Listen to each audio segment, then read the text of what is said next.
ফাতেমা বিনতে আলমকে চিনেন? হ্যাঁ চিনি। তার সাথে আপনার কিসের সম্পর্ক? আমার একটা রিলেশন ছিল। আপনি একটা হিন্দু ছেলে না? হ্যাঁ। আপনি একটা হিন্দু ছেলে হয় একটা মুসলমান মেয়ের ক্ষতি কেন করলেন? আরে বাবা, কেন করেছেন বলেন?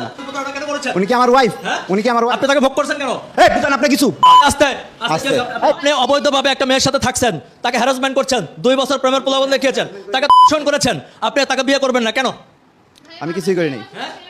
আমি কিছুই করি নাই।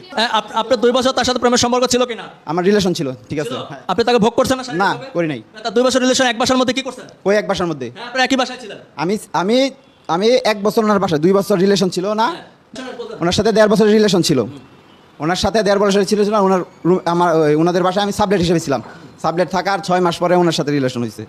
তার মানে এই না যে তার সাথে তারপর রিলেশন ব্রেকআপ, বুঝেন না কথা?